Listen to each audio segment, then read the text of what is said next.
They laughed at her simple dress. They dragged her out of first class, humiliated her before hundreds, and made her a global joke, without ever asking who she really was. By the time they realized the truth, it was already too late. The Denver International Airport buzzed with its usual early morning madness. Families with strollers weaved between business travelers juggling coffee and phones, announcements crackled overhead in staccato bursts, and beyond the giant glass windows, the Rockies loomed under a slate-gray sky. Naomi Brooks stepped off the shuttle bus, a breeze catching the hem of her simple beige linen dress. She adjusted the strap of her faded leather backpack and moved with quiet confidence through the crowds.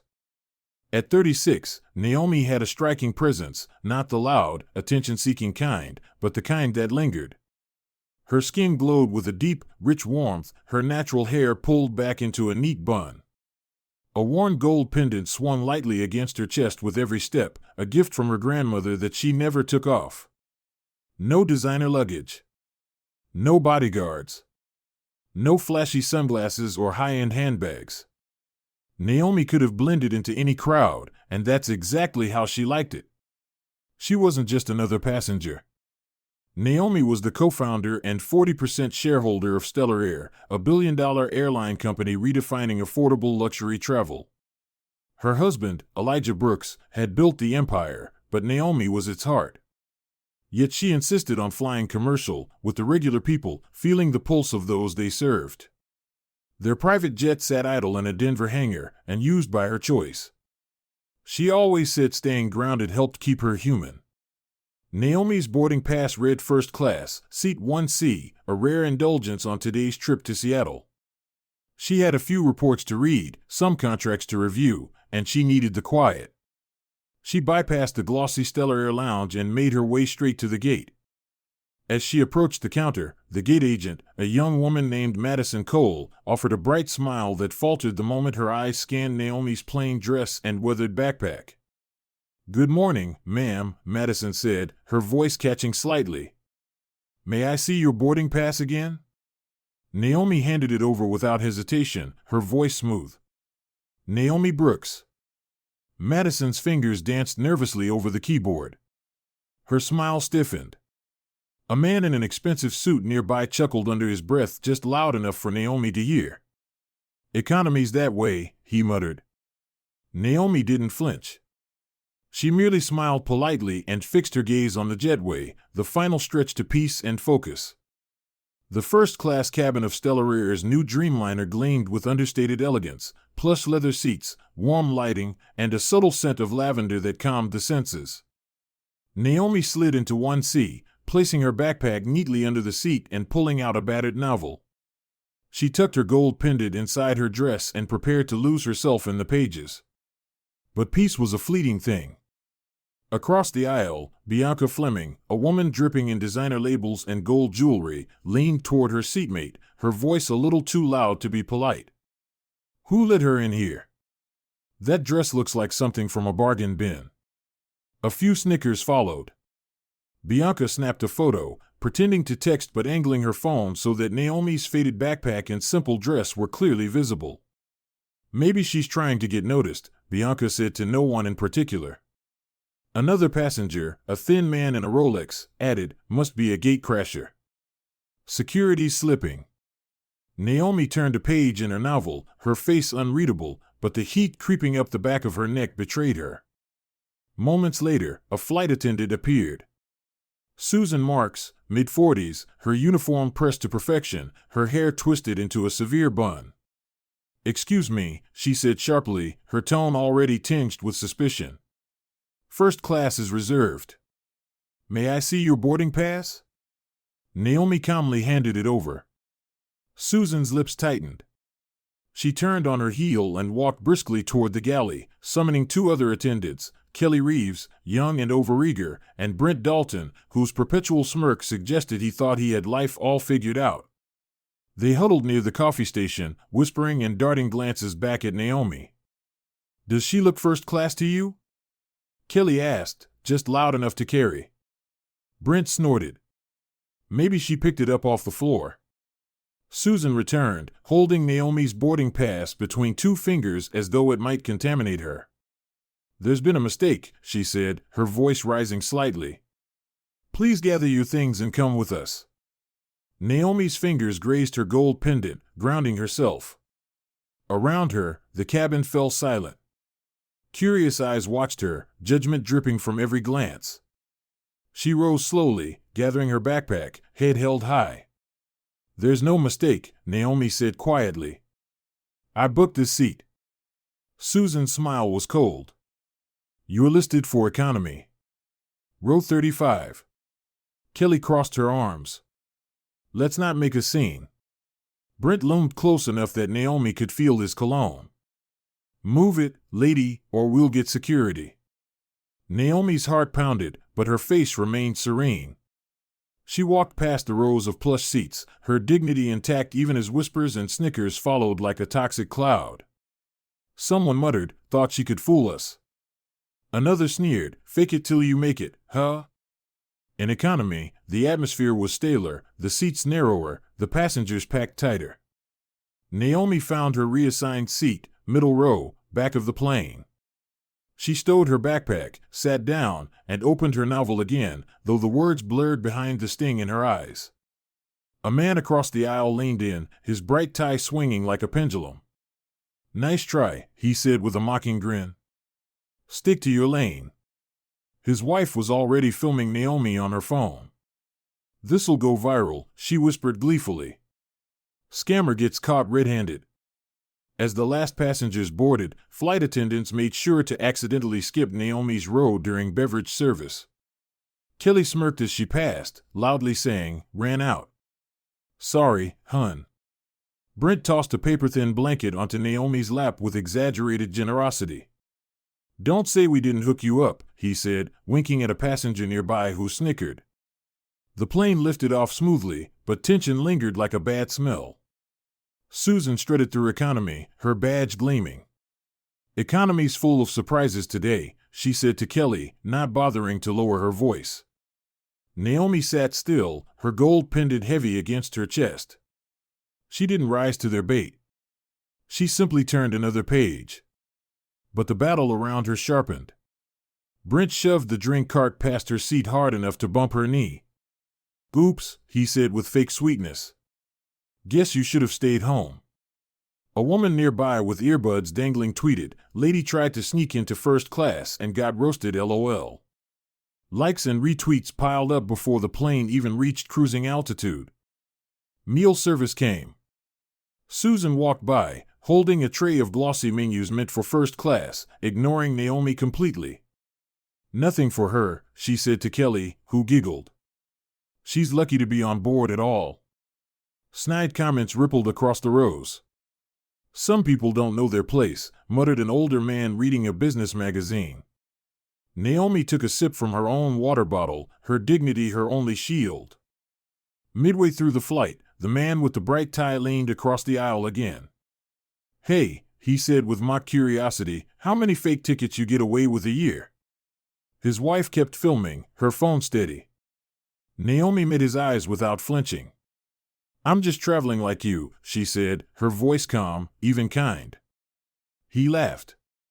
"Yeah, but we earned it, sweetheart." His wife leaned in, whispering, "Budget Barbie strikes out." The word stung sharper than any slap, but Naomi sat still, letting the ugliness swirl around her without letting it inside. The flight dragged on, every glance and whisper another tiny cut. Yet Naomi's back remained straight, her eyes clear, her hand steady over her novel. She refused to shrink. She refused to give them that power. When the wheels finally touched down in Seattle, applause broke out in the front of the plane for reasons that had nothing to do with Naomi. Passengers gathered their bags, eager to leave. Naomi waited patiently for the rows ahead to clear, her backpack already slung over one shoulder. At the front of the plane, Susan stood smiling and shaking hands with first-class passengers. As Naomi passed, Susan's voice turned icy. "Hope you learned something," she said without an ounce of warmth. Kelly chimed in from behind, "Stick to buses next time." Brent didn't say a word. He just smirked and waved her off like she was an unwanted memory. Naomi stepped into the jet bridge, the air cool against her cheeks. Her phone buzzed, notifications piling up. She didn't have to look to know, the internet had swallowed the moment whole. Her face, her simple dress, her dignity, picked apart and spat out for entertainment. But Naomi smiled slightly, not with defeat, but with a secret knowledge burning steady in her heart. This wasn't over. Not even close. Naomi Brooks stepped out into the cool Seattle morning, the city still cloaked in gray mist as the sun struggled to break through.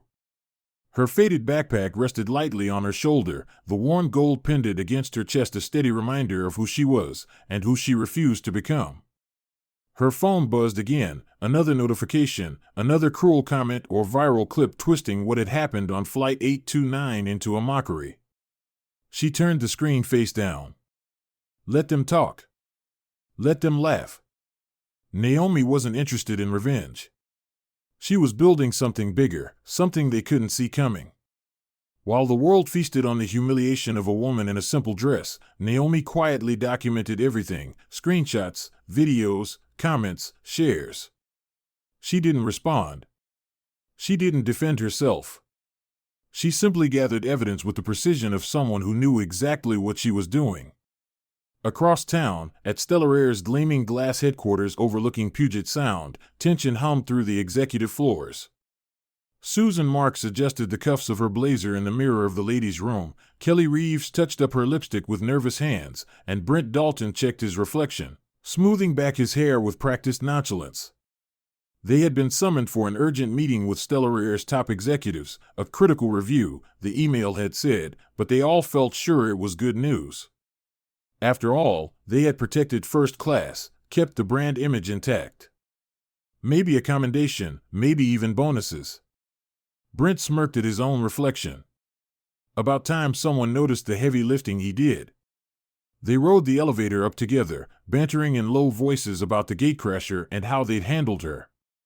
They didn't notice the way the receptionist at the executive floor avoided their eyes. Didn't see the sideways glances from passing assistants. They only saw the shiny boardroom doors ahead, the doors swinging open as they approached. The room inside was full, shareholders, senior executives, members of the PR team tapping nervously on their tablets. At the head of the massive oak table stood Elijah Brooks, Stellar Air's CEO, tall and commanding in a dark suit. His presence was electric, a man used to commanding boardrooms and headlines alike. And beside him, her chin high, her eyes steady, stood Naomi Brooks, still in her simple beige dress, still wearing her gold pendant. A ripple of confusion passed over Susan, Kelly, and Brent's faces, a hitch in their steps. Brent gave a half-smile, confused. Susan's mouth set in a tight line. Kelly swallowed hard. Something was wrong. "Thank you for coming," Elijah said, his voice low and deliberate. The room fell into a hush. No welcoming smiles. No congratulations. Just the weight of expectation pressing down like a stone. Elijah clicked a remote, and the giant screen on the wall behind him flickered to life. There, in high definition, played the footage, Lisa's viral video and dozens of others, a collage of cruelty unfolding frame by frame. Naomi being interrogated at the gate. Naomi being sneered at in first class. Naomi walking the long, humiliating aisle to economy. The laughter. The jabs. The whispered insults. The video ended, the room plunged into heavy silence.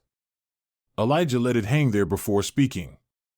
"The woman you humiliated," he said, his gaze burning into the 3 flight attendants, "is Naomi Brooks, my wife. She is also the co-founder of Stellar Air and the author of the Customer Dignity Charter each of you are sworn to uphold."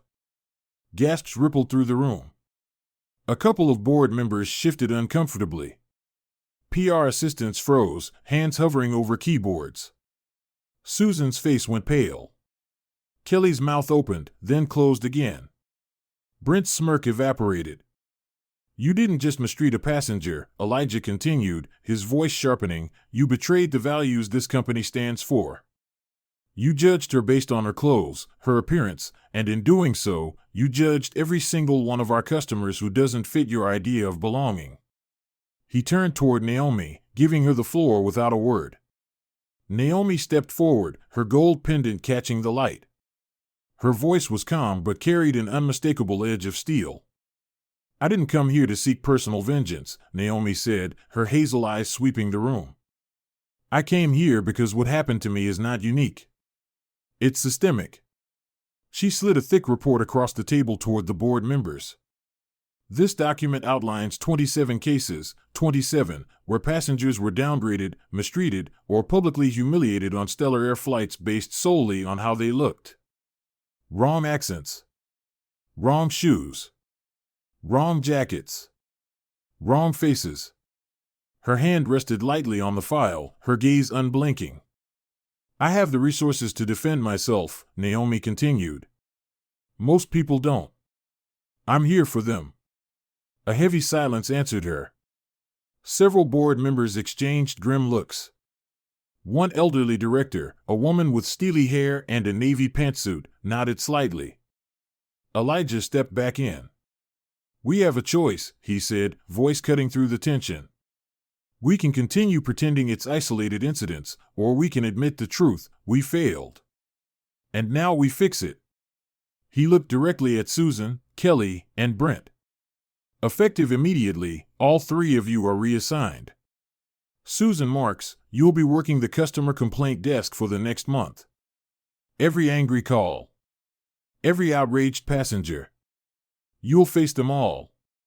Susan's hands trembled at her sides. "Kelly Reeves, you will serve exclusively in the economy cabin. You'll learn what it means to treat every single passenger with respect, whether they're wearing a three-piece suit or a hoodie." Kelly bit her lip, blinking back tears. "And Brent Dalton," Elijah said, his voice hardening, "you're assigned to baggage handling. Rain or shine. Your job is now to serve without being seen. Maybe then you'll understand what real service means." Brent's face darkened, jaw clenching, but he said nothing. He knew better. Naomi stepped forward once more. "We are launching a new campaign," she said, her voice unwavering. "Honor above image. Every employee will be retrained under the Dignity Charter. Every policy rewritten. Every team retaught. Appearance will never again dictate how we serve people at Stellar Air." The board voted then and there, a sea of raised hands, unanimous. PR rolled out immediate plans for the announcement. Naomi's report was adopted as the foundation of the new company-wide training.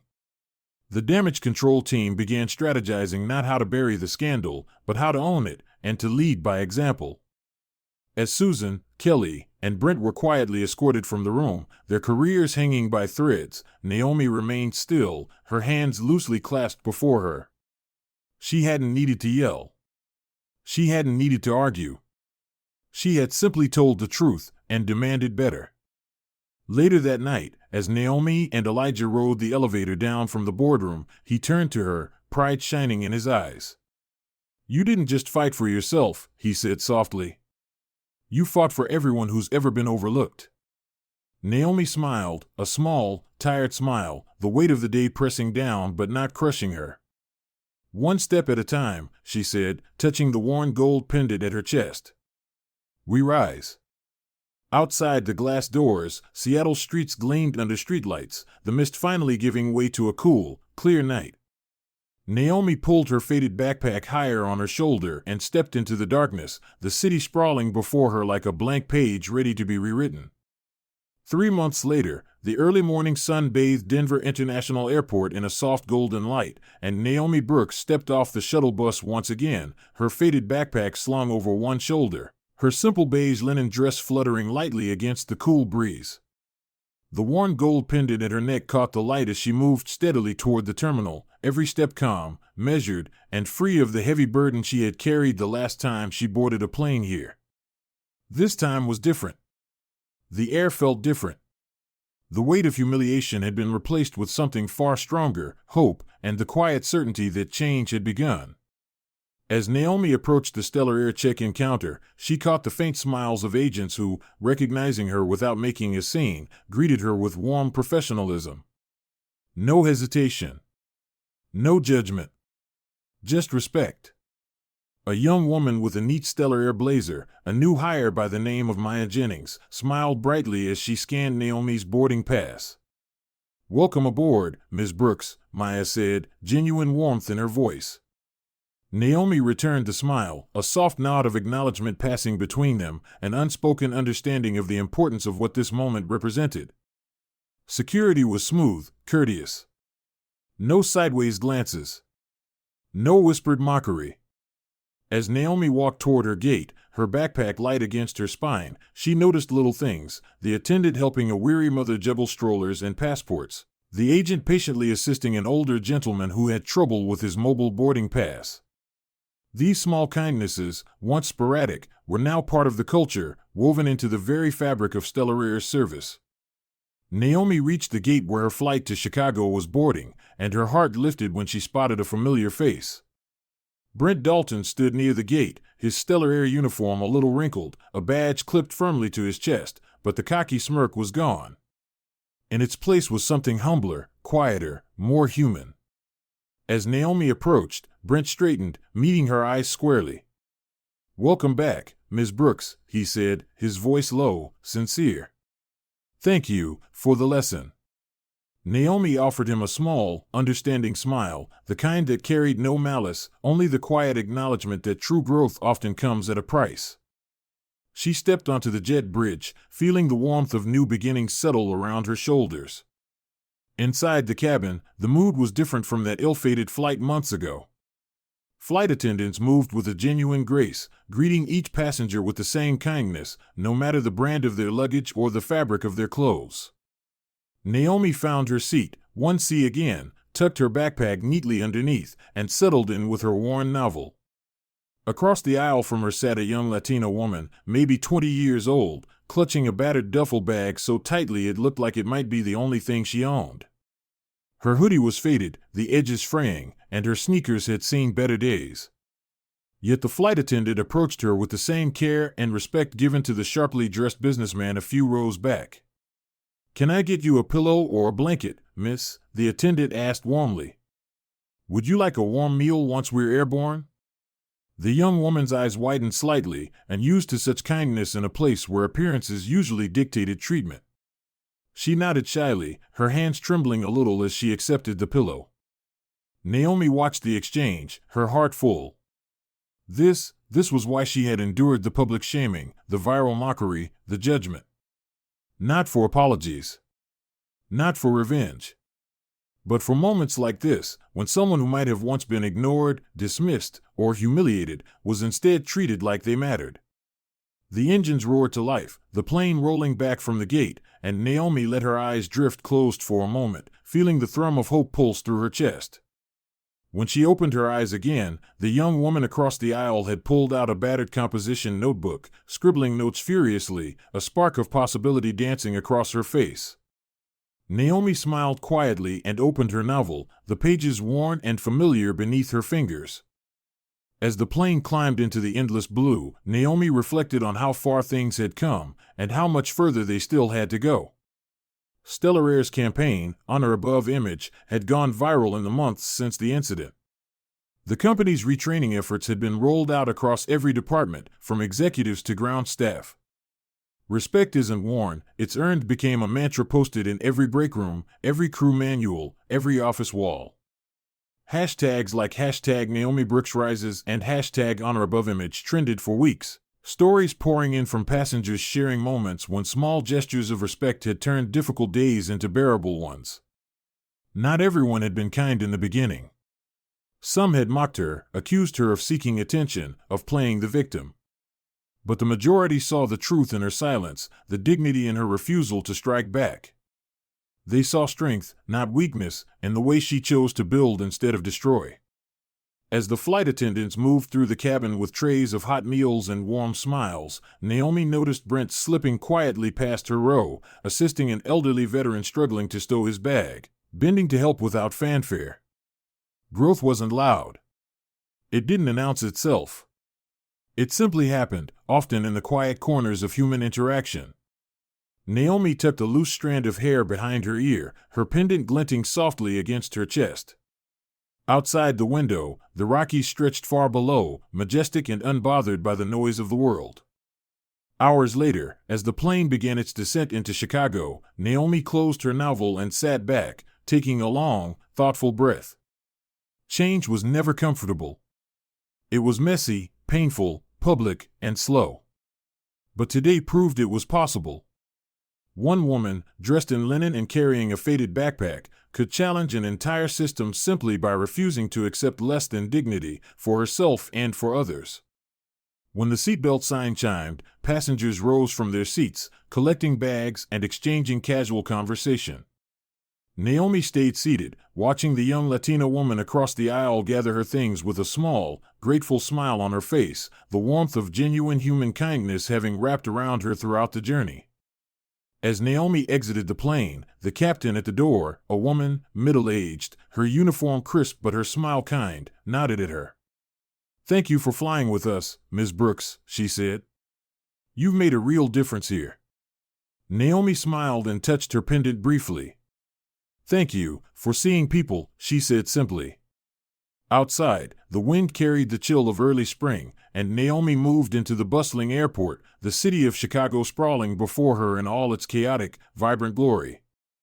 Behind her, Stellar Air's new banners hung proudly, honor above image. Dignity for all. Respect without exception. Naomi knew the fight wasn't over. There would always be those who judged, who measured human worth in shoes, clothes, accents, skin color. But today had proven that change wasn't an impossible dream. It was a flight boarded quietly, a novel opened patiently, a simple woman refusing to shrink when the world tried to erase her. She had turned their cruelty into a new kind of sky, one where no one flew beneath anyone else. Naomi lifted her backpack higher, stepped into the river of people moving through the terminal, and smiled. Her story wasn't just hers anymore. It belonged to everyone who had ever been overlooked, underestimated, or made to feel small. And it had only just begun. In life, dignity is not stitched into the fabric of our clothes, nor is it displayed by the labels on our bags or the brands on our shoes. True dignity is carried within, the quiet strength to stand tall even when the world tries to make you small. Naomi Brooks' journey reminds us that respect should never be conditional. It should not be something we grant only to those who look the part or fit our shallow expectations.